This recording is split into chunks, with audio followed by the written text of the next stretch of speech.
Mohon maaf, apakah mungkin penolakan terhadap Injil Barnabas itu sebetulnya karena ada indikasi yang menunjukkan Muhammad yang akan datang setelah Yesus.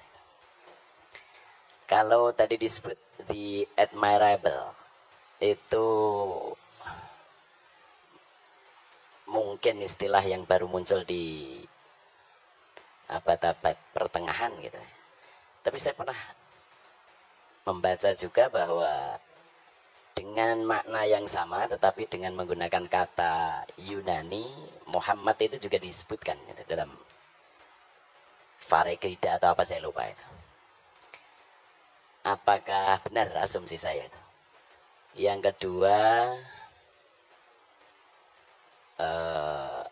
apa sesungguhnya keberatan yang paling utama umat Kristiani sehingga tidak menerima Muhammad dan meyakini Muhammad sebagai nabi sebagaimana Yesus dan Musa alaihi wassalatu wassalam. Dan yang ketiga, terakhir, bagaimanakah sikap saudara-saudara Kristiani terhadap para hermeneut yang pada umumnya berangkat dari gereja, tetapi kemudian tampak sekali usaha mereka untuk membuat Bible diterima oleh modernitas. Banyak sekali yang berusaha menyuwun sewu, misalnya kalau tidak salah Emilio Betti, kemudian yang ingin tanda kutip menyelamatkan Bible dari irasionalitas begitu. Dan ini dari kalangan gereja sendiri. Misalnya banyak hal-hal yang mereka anggap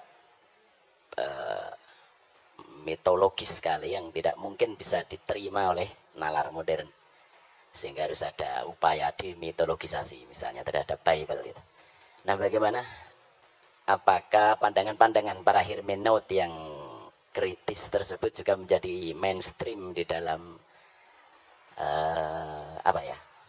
dalam pikiran para penganut Kristiani? Saya kira itu. Mohon maaf. Terima kasih. Untuk penanya yang ketiga, Assalamualaikum warahmatullahi wabarakatuh. Nama saya Bambang, tapi bukan Nursena, Pak. Jadi kebetulan namanya sama. Saya jadi jurusan ilmu Al-Quran dan Tafsir. Mungkin sudah ratusan, bahkan puluhan, bahkan ratusan kali saya mengikuti apa yang disampaikan oleh Pak Bambang. Karena memang saya sudah sering mengikuti apa yang disampaikan oleh Pak Bambang sekitar 2 tahun lebih. Jelas yang saya tahu Pak Bambang ini adalah orang yang pernah belajar di Timur Tengah, apakah itu di Syria dan sebagainya. Dan ia pertama kali yang mengenalkan tentang kekristenan ortodok di Indonesia. Pertanyaan saya begini Pak Bambang, apakah tadi sudah disampaikan apa belum? Mohon maaf karena saya tadi agak telat, jadi baru beberapa menit yang lalu saya datang, mohon maaf. Jadi misalkan nanti tadi sudah disampaikan dengan rinci, ya mungkin bisa diulangi lagi karena saya baru tentang problematika Injil Barnabas ini. Jadi sesuatu sebagaimana yang disampaikan oleh Pak Dosen Agus tadi, bahwa ini ditolak karena apakah memang penolakan ini berdasarkan bahwa di dalamnya ada nubuat-nubuat tentang Muhammad. Yang kedua tentu bahwa sahabat-sahabat dari atau teman-teman dari kekristen menolak tentu berdasarkan siapa sebenarnya penulis ini. Tadi saya sudah ke teman-teman yang mungkin mendengarkan, dia mengatakan kata Pak Bambang pendeta siapa itu. Nah, begini Pak, tentang yang menulis Injil Barnabas ini sendiri, saya mendapatkan beberapa jawaban yang mohon maaf berbeda. Bahkan itu mohon maaf dari teman-teman Kristen itu sendiri. Pernah saya tanyakan ini siapa sebenarnya penulis Injil Barnabas, kenapa ini ditolak? Dia mengatakan bahwa yang menulis ini ada yang mengatakan salah seorang warga yang berkedudukan di Austria. Kemudian ada yang mengatakan bahwa ini ditulis oleh Mustafa de Arande. salah seorang muslim yang ada di Spanyol. Pertanyaan saya, siapa sebenarnya penulis Injil Barnabas ini menurut Pak Bambang Rosena, dan tentu dengan didukung dengan bukti-bukti sejarah maupun bukti-bukti secara tertulis. Baik, Assalamualaikum warahmatullahi wabarakatuh. Iya, terima kasih. Yang pertama, bagaimana tentang adanya kontradiksi?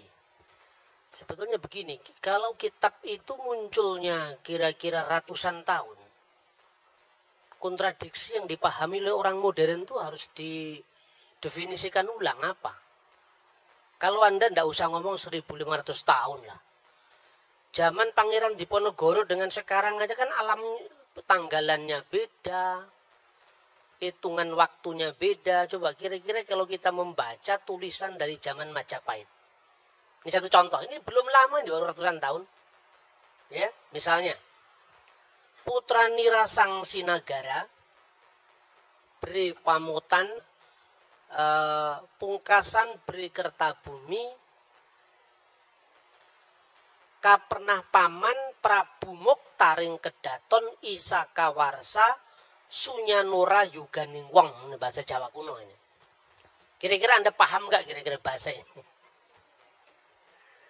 Terus kemudian orang berdebat sekarang tentang runtuhnya Majapahit tahun berapa. Lalu semua yang ditunjuk itu angka.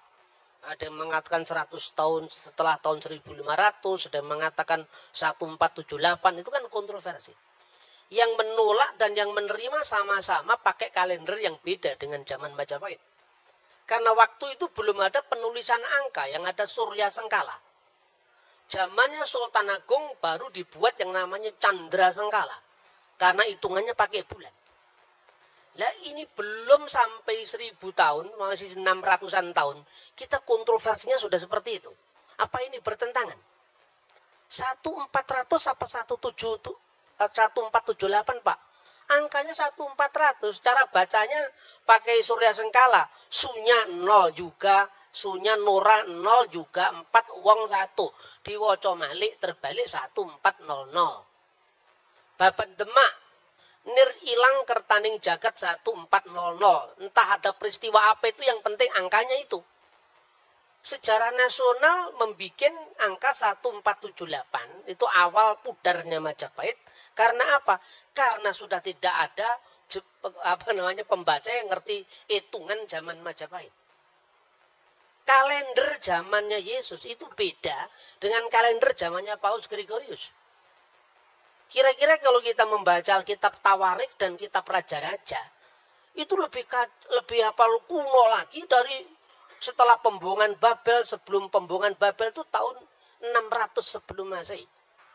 Nah, belum lagi tentang apa? Beda-bedanya pertama sistem kalender. Kedua, zaman Nabi Musa. Itu kan ditulis kira-kira tahun 1300-an sekian. Belum ada bulan namanya bulan Nisan. Bulan Nisan itu dikenal setelah periode kitab suci ditulis setelah pembuangan Babel. Karena dari kata Nisanu, musim semi. Sebelumnya itu namanya Etanim. Lah ini beda. Paskahnya di kitab Tawarik kok Etanim. Di kitab Nabi-Nabi kok Nisan. Lah Etanim itu ya Nisan, sama Anda ngomong akad dengan minggu. Gitu loh kira-kira. Ini mudah sekali dijawab. Banyak orang yang kurang membaca ada yang mengatakan begitu. Karena apa? Kitab suci yang ditulis ribuan tahun yang lalu dipahami menurut logika zaman sekarang. Saya berikan contoh, jangan dengan kitab suci. Zaman kerajaan Sriwijaya aja beda kok. Belum lagi kompleksitas perjanjian baru. Karena di perjanjian baru, ketika gereja ada di Yerusalem, kalendernya pakai kalender Ibrani. Ketika gereja melangkah ke Antioquia, mulailah muncul gereja ortodoks Syria. Ke Mesir mulai Koptik muncul. Kalendernya apa? Beda-beda lagi. Orang Koptik mulai kalender Anno Martiri dihitung melalui peredaran bintang Sirius. Tetapi orang Yerusalem kuno memakai kalender Ibrani yang disebut kalender seperti Islam, Anno Hijriah itu, pakai peredaran bulan. Ketika tanggal itu dikonversikan ke dalam teks yang lain, harus ada penyesuaian. Seorang lahir tanggal 27 bulan Julkaizah tahun 1383 misalnya. Ayo masihnya berapa? Ngitung Natal saya bisa hitung kepada Anda. Sampai detail saya bisa ngitung. Karena apa? Saya belajar kekristenan dari sumber aslinya, sumber primer. Saya tidak menafikan orang barat yang belajar kitab suci. Tetapi rata-rata yang mereka baca itu sumber sekunder.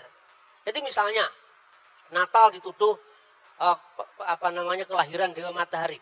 Lalu sedangkan Natal itu sudah ditentukan di Mesir tahun 189 kok. Kalender penyembahan Dewa Matahari baru tahun 274 zamannya Aurelius. Karena orang barat termasuk penulis entry Christmas di Britannica, Americana, tidak pernah baca buku Didaskalia Apostolorum yang pakai bahasa Koptik, bahasa Yunani, dan itu yang saya koleksi sampai hari ini.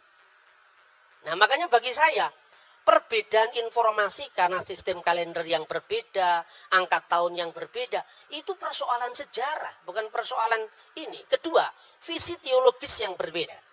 Masing-masing penulis itu punya latar belakang yang mewarnai tulisannya. Karena di dalam pandangan Yahudi Kristen, yang namanya wahyu itu bukan sesuatu yang turun dari langit. Tetapi wahyu itu menyejarah. Taurat bicara dalam bahasa manusia. Kata misalnya orang Yahudi. Kristen juga demikian. Setelah aku menyelidiki dengan seksama segala peristiwa yang terjadi di antara kita. Dari saksi mata dan pelayan firman misalnya. Artinya di situ ada riset. Nah, sekarang ini definisi tentang wahyu aja kita belum sama kok. Kita mau menilai agama orang dari perspektif kita, itu loh kira-kira. Nah, itu satu. Kedua, kenapa Injil Barnabas itu ditolak? Pertama, bukan karena isinya Muhammad atau tidak menerjemahkan aja orang Kristen kok. Islam kan tinggal enaknya sudah diterjemahkan. Kan jarang yang ngerti bahasa Itali. Yang ngerti bahasa Itali kan pastor-pastor Katolik. Sudah diterjemahkan tinggal baca. Kalau orang Kristen punya niat jahat, nggak perlu dong diterjemahkan. Ngapain diterjemahkan? Itu merugikan kita.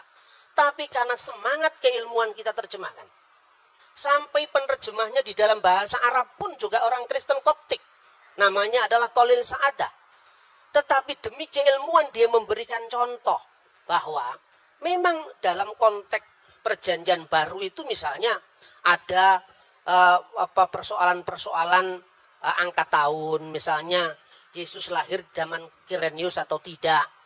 Tetapi bangunan dasar seluruhnya betul ditemukan prasasti tentang kata iterum. Bahwa dia yang kedua kali bertakhta.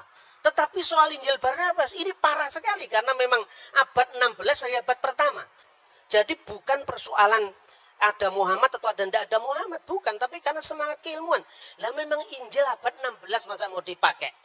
Sedangkan peristiwanya abad pertama. Sekarang gini, Anda percaya nggak proklamasi 17 Agustus tahun 1945? Percaya dari mana? Dokumennya ada, Pak. Koran-koran dari zaman Jepang, Suara Asia, Arsip Nasional memang ada. Kemudian kira-kira ratusan tahun kemudian, orang mengatakan, loh kenapa informasi saya nggak diterima? Lah yang jelas kamu datang tiba-tiba dan punya nilai sejarah, bagaimana mau diterima? Nah, soal admirable, itu bukan soal begitu. Karena di dalam naskah kuno manapun, sekarang ini terlalu mudah, saudara-saudara. Ada teman-teman yang mengartikan Parakletos itu dengan Periklitos yang terpuji, admirable. Tidak ada naskah manapun yang eksis dari 5.780 naskah. Semuanya berbunyi sama.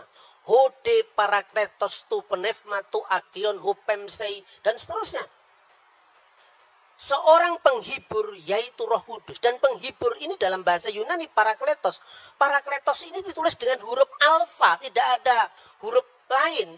Sebab kalau bahasa Ibrani ini kan seperti bahasa Arab. Ya ada jitir, bahasa Arab itu kan dibentuk dari 3 huruf ya. Bahasa Ibrani namanya sores. Misalnya salum dari shin, lamit, mim. Sama dengan bahasa salam. Nah, kemudian di situ ada menjadi kata kerja baru, kata benda baru.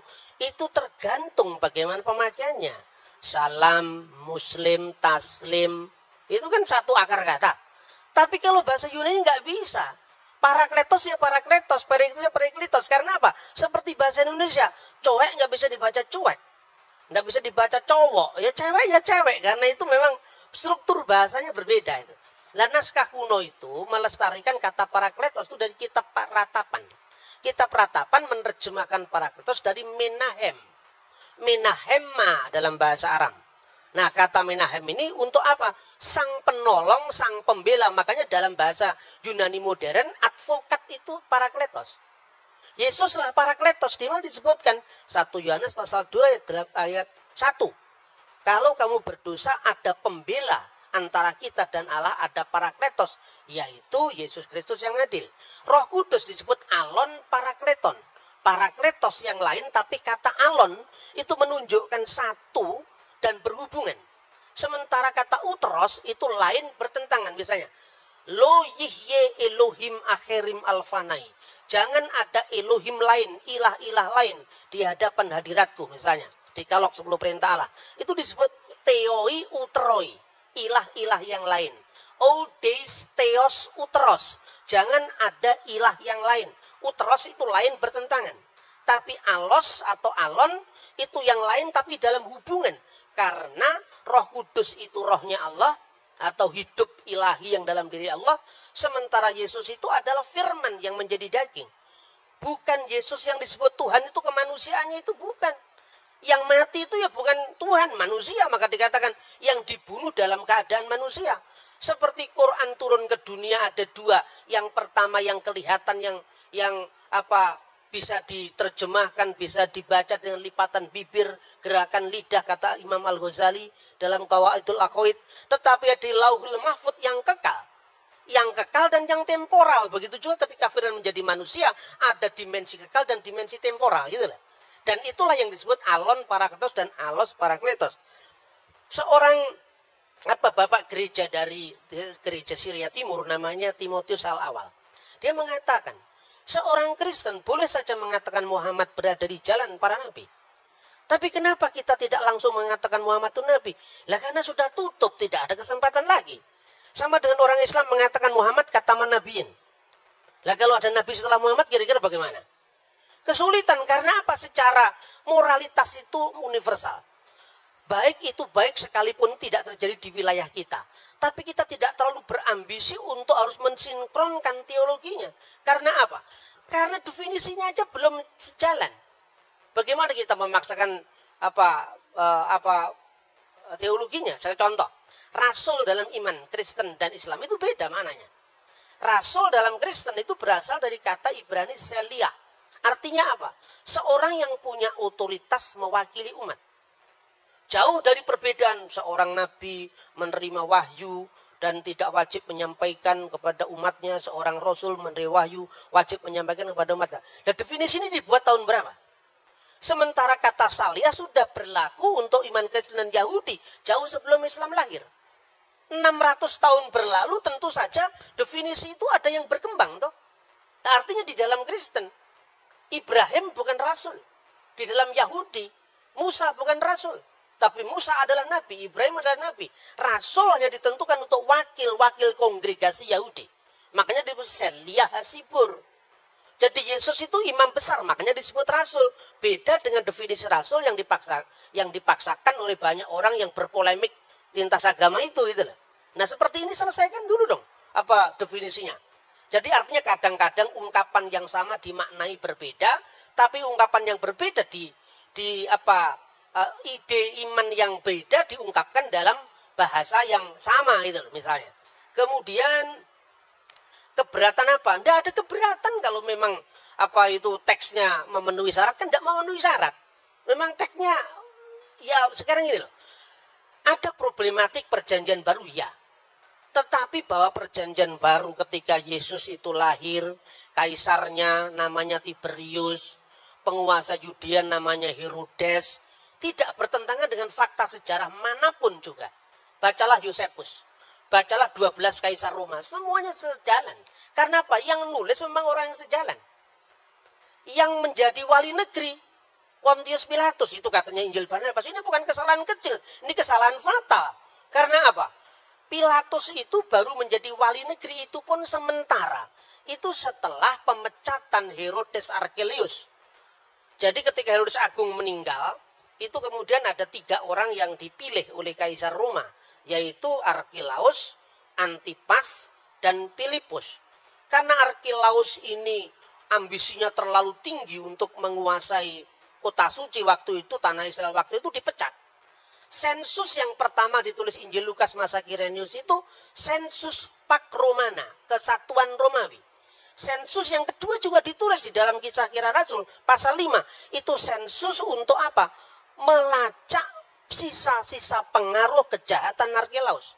Dalam rangka menyelamatkan jajahannya Roma, maka kemudian Kaisar Tiberius mengangkat Pilatus. Dan itu tidak hanya di Perjanjian Baru. Untuk mengatakan seperti itu, tidak usah dibaca Perjanjian, tutup saja Injil. Baca Yosefus, itu clear sejarah itu.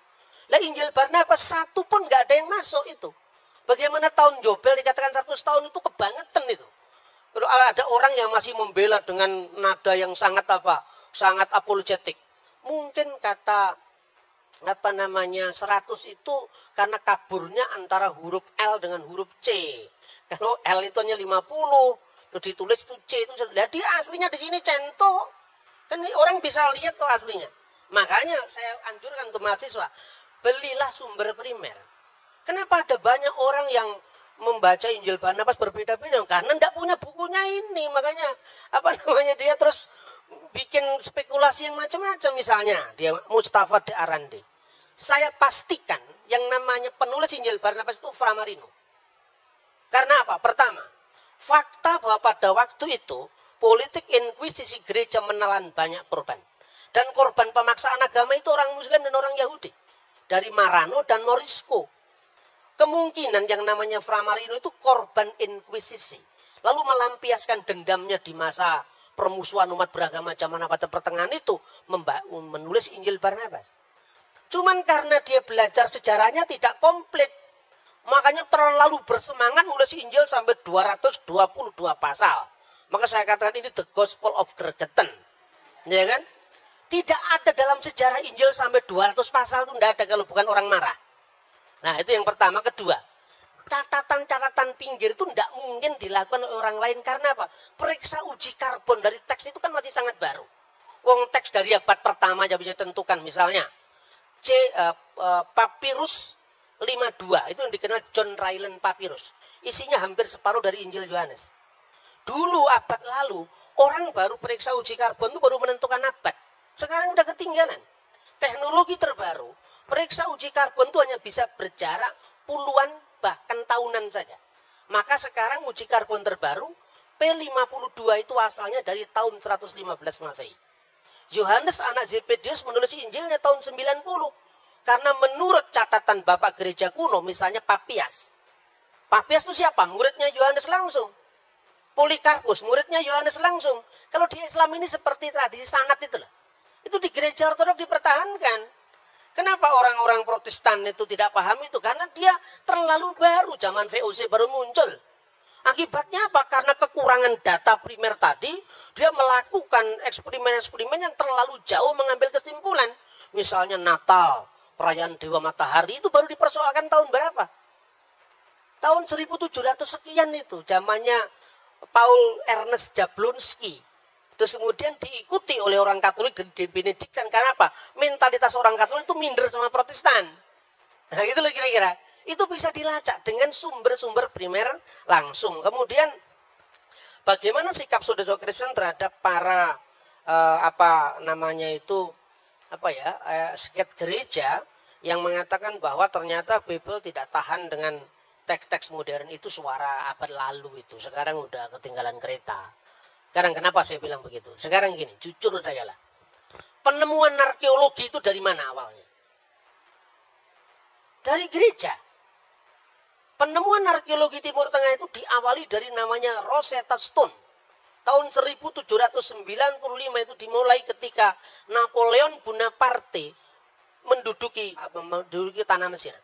Lalu salah seorang tentaranya menemukan satu batu tertulis dalam 3 bahasa, yaitu bahasa hieroglif, bahasa Mesir kuno yang dipakai pada zaman para Fir'aun.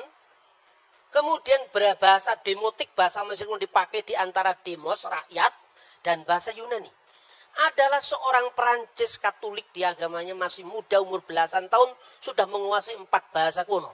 Ibrani, Yunani, Latin, Aramaik. Ketika dia mendapat pengumuman dari zaman Napoleon, siapa yang mau ikut ekspedisi arkeologi ke Mesir? Dia datang. Bingung waktu di Mesir. Apa yang dia lakukan? Dia tanya, komunitas terkuno dari gereja ini, dari Mesir ini apa? Islam? Bukan. Baru abad ke-7. Kristen Ortodok Yunani juga tidak. Kristen Koptik Ortodok. Nah, untuk dia bisa komunikasi dengan orang setempat, dia pakai bahasa Arab. Lalu masuk gereja, bingung dia. Wah, ini ada liturginya kok selain bahasa Arab, ada bahasa Yunani, ada bahasa Mesir kuno. Tetapi ketika nama-nama dewa itu diganti dengan nama Yunani, misalnya Theos, Agios, Theos, Agios, Iskiros, Agios, Satana, terus diterjemahkan pakai bahasa Arab. Kudusullah, Kudusul Qawi, Kudusul Adilayamut, Irhamna. Al-Masdulillah fi walibni warahil kudus Al-ana wa kulhainin wa ila dahri dahirin amin. Ini enggak ada Islamnya. Ini Kristen asli ini. Apa artinya itu? Wah, ini berarti ada bahasa-bahasa kuno yang dipakai di sini. Ya, gimana kami bisa belajar? Di amat-amat itu 23 tahun dia bisa memecahkan. Dilihat bahasa Yunaninya jelas. Oh, di sini ada kata Ptolomaus. Di sini ada kata Cleopatra. Yang selama itu hanya lewat cerita Antoni Cleopatra, ternyata ini tokoh historis, dilacak sama dia. Terus ada tulisan dalam bentuk huruf, dalam bentuk tanda gambar seperti matahari. Jangan-jangan ini matahari ini. Ini bahasa kuno yang sudah tidak berlaku lagi ribuan tahun. Dilihat bawahnya ada kata Helios. Ini matahari, jangan-jangan matahari. Dia datang ke gereja kuno itu, tanya, kamu punya Alkitab selain bahasa Arab, bahasa apa? Yunani. Selain bahasa Yunani, bahasa Koptik. Apa itu bahasa Koptik? Bahasa zaman Fir'aun. Kok hurufnya huruf Yunani? Iya, ketika Rasul Markus datang ke Alexandria, penerus-penerusnya menciptakan peradaban baru. Makanya menciptakan huruf baru. Kayak orang Jawa sekarang, Anda lihat itu orang Arab, suruh baca Arab Pegon kan tidak ngerti. Itu produk lokal karena itu menunjukkan bahwa bangsa kita bangsa besar sampai bisa bikin tulisan Arab Pegon. Begitu juga di sana. Dilihat ternyata kamu tanya bahasa Koptik ya. Bagimu akan ada matahari yang tidak pernah tenggelam. Bahasa Koptiknya apa? Oh, bahasa Koptiknya adalah on. Bahasa Koptiknya adalah ra. Ada dua kata, ra dan on. Ra itu apa? Matahari. Itu dia baca dari Alkitab. Orang-orang Israel membangun kota namanya Ramses. Ra itu hari. Mesi itu artinya apa? Artinya anak. Anak sang matahari, anak dewa matahari. Nama aslinya Musa apa? Moshe. Mo itu air yang mengalir. Mesi itu bahasa Mesir kuno. Artinya anak. Anak yang diambil dari air yang mengalir. Ketemu sudah ini bahasa. Sejak saat itu muncul namanya Egyptologi. Ini asalnya dari Bible ini. Kok dianggap Bible bertentangan dengan pengetahuan bagaimana? Yang mulai arkeologi adalah Alkitab kok. Seumpama waktu itu tidak ketemu kata Ramses, tidak akan ketemu arkeologi Mesir kuno. Baru mulai ada penggalian di di Rasamra, penggalian di Babel, ketemulah kota-kota kuno, kota Abraham. Namanya apa? Tel Turahi, cocok dengan namanya Abraham dalam Alkitab Terah. Ya toh? Til Nahur, cocok dengan nama Nahur, berarti nama-nama Abraham itu pasti bukan nama Yunani, pasti bukan nama Arab, tapi nama Akadia kuno. Dan itu cocok. Mertuanya Yusuf namanya Potifera. Poti itu yang dipersembahkan Vera kepada Ra, matahari. Sama dengan orang Jawa, namanya Suryawan. Ketika jadi Islam, keluarga besarnya sebelumnya ditambahi Muhammad Suryawan. Lupa Surya itu dewa Hindu itu. Namanya juga Kristen ditambah Ignatius Surya Hadi. Surya itu bahasa Hindu, Hadi itu yang utama itu.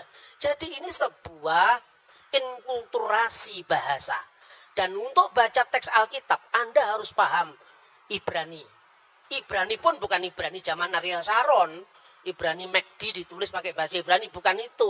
KFC ditulis pakai bahasa Ibrani, enggak. Anda harus belajar namanya paleografi. Tulisan-tulisan kuno. Karena untuk memahami naskah Qumran, Anda tidak bisa cukup hanya membaca teks Ibrani modern. Nah itulah kira-kira perkembangan huruf, lalu arkeologi, lalu bahasa. Itu minta maaf. Orang-orang yang menyebut dari Eropa yang teolog genit itu tidak tahu yang begini-begini ini. Saya minta maaf, bukan saya merendahkan, tidak. tapi terlalu dangkal untuk memahami naskah yang usianya ribuan tahun hanya bermodal bahasa Inggris sekedarnya, bahasa Yunani. Bahasa Yunani Perjanjian Baru itu beda dengan bahasa Yunaninya Plato. Gitu loh. Terus yang terakhir, kemudian dari arkeologi Mesir kuno itu muncul arkeologi kota Abraham, Ur-Kasdim, baru muncul penggalian Yeriko. Setelah Yeriko, baru muncul penggalian Holy Land. Pada saat para teolog yang meragukan bahwa teks-teks itu hanya bersifat simbolik, itu muncul sebelum era penemuan arkeologi. Satu contoh misalnya, seorang meragukan apakah dalam Perjanjian Baru ada ungkapan 5 serambi dalam kolam Siloam. Mana tidak pernah ada arkeolog yang membuktikan ada 5 serambi. Lalu dia tafsirkan, oh kalau gitu itu hanya sifatnya alegoris. 5 serambi itu 5 Torat Musa. Jadi itu nggak bisa dipahami secara literal. Tahun 1961 ketika buku ini terbit, pada saat yang sama timnya Marshall itu menemukan memang benar dalam penggalian kolam Siloam ada 5 serambi. Dan itu terbit pada saat yang sama ketika buku itu dipakai sampai hari ini. Makanya belajar teologi aja nggak cukup. Harus belajar arkeologi juga. Arkeologi Borobudur Anda pelajari yang baru abad ke-8. Masa arkeologi Mesir kuno dari tahun 3000 tahun yang lalu tidak kita pelajari, padahal itu ketika kita ngomong dalam Al-Quran, dalam Injil tentang Fir'aun. Fir'aun itu bukan nama orang. Fir'aun itu paraoh artinya. Itu tiang besar. Dan di mana itu sebutan paraoh itu mulai? Setelah generasi Old Kingdom. Ketika kerajaan Israel, kerajaan Mesir kuno pindah dari Giza menuju ke Luxor dan sebagainya. Baru Anda lihat sendiri ke sana. Saya beberapa teman dari Al-Azhar itu saya anjurkan, kamu kalau mau tahu sejarah Mesir, jangan hanya baca Perjanjian Baru, karena Perjanjian Baru kan baru muncul abad pertama. Jangan baca hanya Quran yang muncul abad ke-7. Kamu baca langsung itu, temuan-temuan arkeologi itu. Nah, sebagai seorang ilmuwan, ketika Anda belajar arkeologi itu, tutup dulu kitabmu, Bibelmu. Supaya apa? Supaya kita bisa netral, jangan kita dipenjara karena teks. Karena teks itu membimbing kita, oke lah kalau secara hidayah silahkan. Tapi kalau secara ilmu pengetahuan, masa kita bisa mengkritisi teksnya orang, teksnya kita sendiri kita protek, kan tidak fair itu gitu loh. Nah, oleh karena itu, saya menyatakan tentang pentingnya gereja ortodok itu di mana? Karena gereja ortodok itu saksi hidup dari semua data-data arkeologi itu.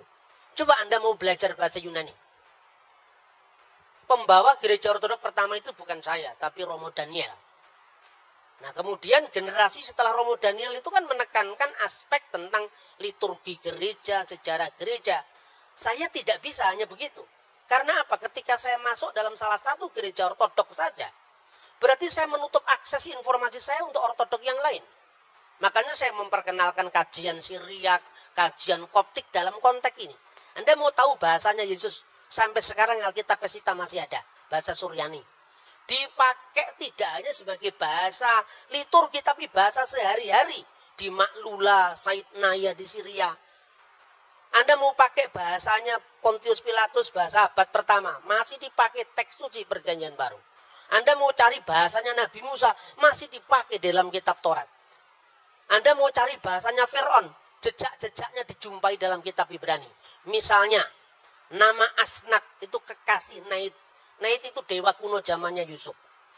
Yusuf ketika menjadi Perdana Menteri, nama Yusuf itu kan nama Ibrani, Yosef. Ketika di Mesir mendapatkan nama baru. Apa itu? Safnah Paneah. Di situ kunci hidup.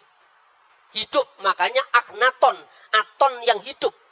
Nah ini nggak cukup hanya bisa ditelaah dari bahasa Arab yang terlalu baru untuk itu. Tidak cukup diambil dari bahasa Yunani, Perjanjian Baru yang konteksnya terlalu jauh. Harus diambil dari teks langsung yang melestarikan bahasa Koptik. Yaitu apa? Gereja Ortodok Koptik. Ini ada di Mesir, tidak ada di Syria. Makanya saya tidak kerasanan kalau hanya di satu tempat. Saya mau passing over dari semua tradisi keagamaan. Soal kemudian saya coming back kepada agama saya sendiri. Karena saya harus punya rumah supaya kalau mati ada yang mengubur. Kan itu saja sebetulnya. Tapi konteksnya apa? Konteksnya bahwa orang beragama itu jangan taklid buta itu loh. Kita mesti melihat apa problematik masing-masing teks itu. Dalam semua apa yang saya katakan, Injil Barnabas sama sekali tidak masuk dalam hitungan itu. Karena apa? Terlalu baru. Sama dengan Anda membahas zamannya Patih Gajah Mada abad ke-13 berdasarkan naskah Melayu, itu pun bukan bahasa Jawa, tapi bahasa Thailand itu loh. Lah bahasa Italia aja belum ada kok. Jadi perjanjian baru itu bukan sewenang-wenang ini yang cocok dengan iman Kristen diambil, yang cocok dibuang. Tidak seperti itu. Makanya apokrif atau kanonik dalam gereja ortodoks itu tidak sedikit dalam gereja Protestan. Gereja Protestan itu kan sudah mewarisi teks yang sudah tertutup gitu loh. Lalu di gereja ortodoks kan tidak, misalnya kisah tentang Bunda Maria dipelihara di bait Allah oleh Zakaria. Yang itu ada di dalam Quran, ya kan? Tetapi dalam Alkitab pun sebenarnya tidak ada, implisit ada, tapi tidak ada. Itu ada dalam dokumen gereja Synaxarion yang diabadikan dalam buku yang namanya Protevangelium Yakobi. Bagi orang gereja ortodoks tertentu, ini kitab apokrif, ya. Tapi karena kitab apokrif ini ditulisnya paling dekat dengan peristiwa, tidak peduli, diambil. Diambil untuk apa? Mengisi kekosongan sejarah. Tapi normanya tetap yang kanonik gitu. Jadi apokrif kanonik itu bukan sesuatu yang batas hitam putih, enggak. Apalagi kalau hanya sekedar ini menguntungkan iman itu, tidak ada pertimbangan semacam itu. Contoh lain misalnya, di dalam ajaran Katolik dan Ortodoks sebetulnya kitab yang disebut dengan apa Biblia Hebraika itu kan sebetulnya warisan dari Yahudi Yamnia. Setelah gereja kuno dikutuk sama orang Yahudi lewat konsili lokal yang mengatakan terkutuklah orang-orang Nasrani maksudnya, itu orang Kristen. Hendaklah nama mereka tercabut dari kitab kehidupan, itu tahun 90 Masehi. Dokumennya dinamakan Birkat Haminim, itu tahun 90 Masehi. Gaung daripada pengutukan itu adalah apa? Orang-orang Yahudi mulai menolak Septuaginta. Karena dalam Septuaginta ada bukti keperawanan Maria. Di mana kata Parthenos itu artinya tidak sekedar perempuan muda yang bisa perawan atau tidak, tapi harus berarti perawan. Nah kemudian karena gaung penolakan itu, orang-orang Yahudi menolak teks-teks yang disebut Septuaginta tadi. Tetapi penolakan orang Yahudi terhadap Septuaginta itu juga tidak sedikit gereja modern. Buktinya apa? Yesus memperingati perayaan yang namanya penahbisan Bait Allah. Itu diambil dari buku Makabe. 1-2 Makabe. Yang dipakai oleh gereja Katolik dan gereja Ortodoks. Gitu loh. Jadi karena begini. Dalam iman Kristen firman itu tidak menjadi kitab dalam pengertian harafiah.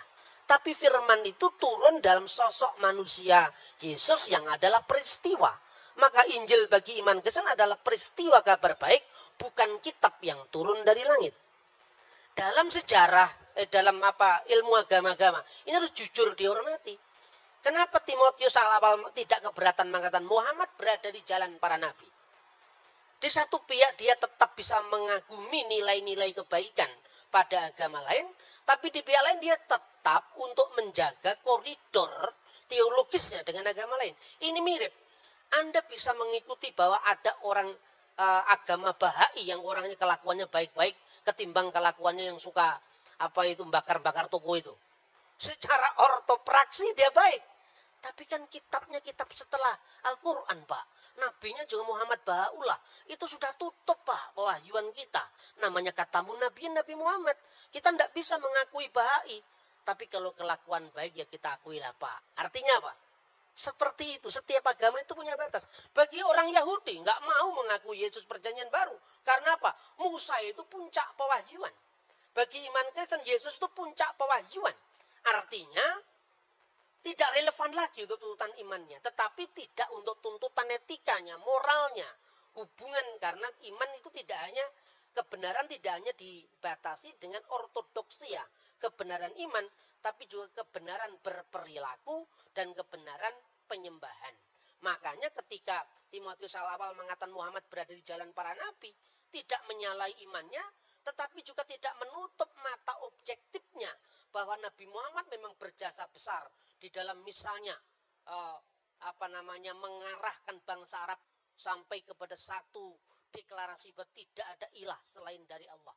Gitu loh kira-kira. Dan itu ternyata cocok dengan perjanjian baru. Tetapi definisi kenabian, definisi pewahyuan itu memerlukan jalan panjang lagi untuk kita berdialog. Makanya perlu dialog teologis seperti